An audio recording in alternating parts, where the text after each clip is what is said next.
बिहार में पूर्व शराबबंदी के बावजूद भी यूपी से शराब की तस्करी और शराब के नशे में लोग अक्सर पकड़े जा रहे हैं। गोपालगंज पुलिस ने वाहन जांच के दौरान जदयू के प्रदेश महासचिव संजय चौहान को नशे की हालत में गिरफ्तार किया है। पुलिस ने यह कार्रवाई बीते 24 मई को मीरगंज के एक डंगा चौराहे पर की है। जदयू प्रदेश महासचिव की संजय चौहान गोपालगंज के पूर्व अध्यक्ष भी रह चुके हैं। जदयू नेता को नशे की हालत में गिरफ्तारी को लेकर जहां सियासत तेज हो गई है, वहीं विपक्ष नीतीश सरकार पर हमला बोल रहे हैं। भाजपा के पूर्व मंत्री सह पूर्व सांसद जनक राम ने नीतीश सरकार पर हमला बोलते हुए कहा कि इस सरकार में शराबबंदी पूर्ण रूप से फेल है। उन्हीं के लोग शराब पी रहे हैं और बेच भी रहे हैं। उन्होंने कहा कि मुख्यमंत्री नीतीश कुमार को इस्तीफा दे देना चाहिए। बता दें कि जदयू पूर्व जिला अध्यक्ष सह प्रदेश महासचिव संजय चौहान बीते 24 मई को यूपी से शराब पीकर नशे में धूत होकर बिहार आ रहे थे। इसी दौरान मीरगंज पुलिस ने वाहन जांच के दौरान एक डंगा चौराहा के पास जदयू नेता संजय चौहान को शराब के नशे में गिरफ्तार कर न्यायिक हिरासत में भेज दिया है। इसकी सूचना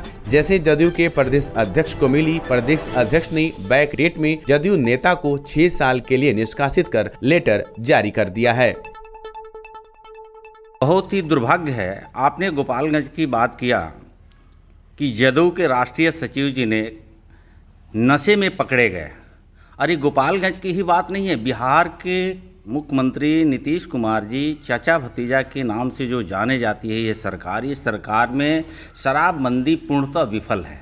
ये नीति में गड़बड़ियां हैं। मुख्यमंत्री जी को मालूम है कि शराबबंदी पूर्णतः असफल है, फिर भी ढोंग रच करके बिहार प्रदेश के, वो गोपालगंज जिला हो या बिहार के 39 जिले हो, आए दिन इनकी पुलिसिया तंत्र में गरीबों को फंसाया जाता है, जेल के सलाखों में डाला जाता है। और ये बार बार ये सदन के पटल हो, सदन के बाहर हो, विपक्ष के नेता होने के नाते मांग करती रही है कि मुख्यमंत्री जी इसको आप जांच करवाइए, आपके ही लोग इसमें संलिप्त है, दारू बेचना हो, दारू पीना हो, गरीबों को पिलाना हो, लेकिन उनके कान तक की जूं नहीं रेंगती है। इसका उदाहरण आपने गोपालगंज का नाम लिया। गोपालगंज में उनका खुद पूर्व का जिला अध्यक्ष, राष्ट्रीय सचिव नशे में, प्रदेश सचिव नशे में पकड़े जाते हैं और पकड़े जाने के बाद से उनको बेल बाउंड पर छोड़ा जाता है। ये बहुत घिनौनी और शर्मनाक बात है।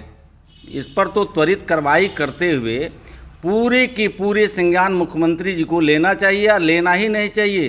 ये घिनौनी हरकत को लेकर के मुख्यमंत्री जी को स्वतः इस्तीफा दे देना चाहिए। प्रदेश अध्यक्ष ने उन्हें 20 तारीख को पार्टी विरोधी गतिविधि में निष्कासित 6 साल के लिए कर दिया है।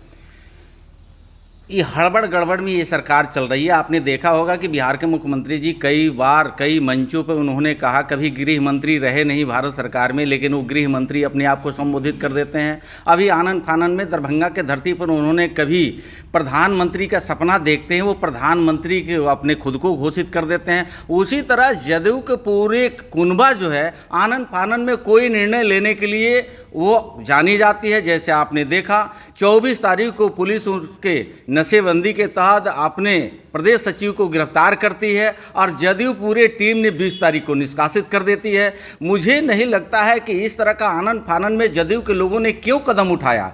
जदयू के, मैं तो कई बार सदन के अंदर या सदन के बाहर या प्रेस मीडिया के माध्यम से हमने कहा कि मुख्यमंत्री जी में हिम्मत है तो अपने दल के नेता को ब्लड सैंपल देने के लिए डेट सुनिश्चित करें। बिहार के तमाम कार्यकर्ता, सभी दल के नेता उसको सम्मान करेंगे। 19 दल ये कौन है? परम पूज्य बाबा साहब डॉक्टर B.R. अम्बेडकर संविधान के निर्माता देशवासियों के लिए, सर्व समाज के लोगों को मत दे करके अपनी सरकार चुनने का अवसर दिया था। आपने देखा होगा कि जब से देश आज़ाद हुआ, प्राइवेट लिमिटेड कंपनी बना करके, वो कांग्रेस आई की पार्टी हो, सपा की पार्टी हो, राष्ट्रीय जनता दल की पार्टी हो, कम्युनिस्टों की पार्टी हो, ये तमाम लोगों ने परिवारवाद से घिर गया। आज़ाद भारत को आज़ादी दिलाने के लिए ये देश में कहीं भगत सिंह, कहीं सुभाष चंद्र बोस, कहीं महात्मा गांधी, कहीं राजेंद्र बाबू, इन तमाम महापुरुषों ने संघर्ष करके देश को आज़ादी दिलाया। आज़ादी में इन तमाम लोगों ने प्राइवेट लिमिटेड कंपनी खोल करके अपने परिवार को, अपने खुद को मुख्यमंत्री बनना है, अपनी पत्नी को बनाना है, अपने बेटा को बनाना है, अपने पतोहू को बनाना है।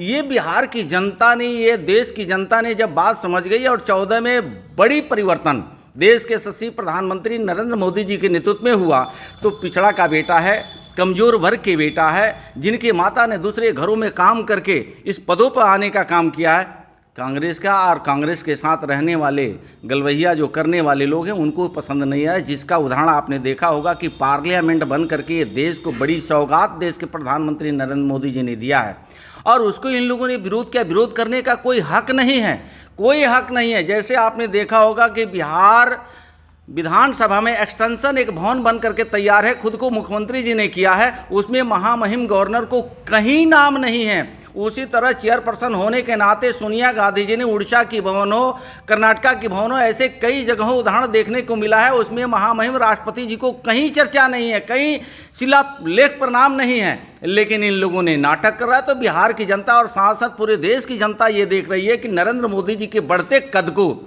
वैश्विक पटल पे जिस तरह से एक गरीब के बेटा को देश के प्रधानमंत्री नरेंद्र मोदी जी को ख्याति बढ़ रही है, बिहार के नहीं देश के 1 अरब 40 करोड़ जनता को हिम्मत साहस बढ़ा रहे हैं, उस कड़ी में ये परिवारवाद की पार्टियों ने विरोध कर रही है। तो बिहार की जनता, देश की जनता ये देख रही है आने वाले चुनाव में उनको जवाब देकर के घर बैठाने का काम करेगी।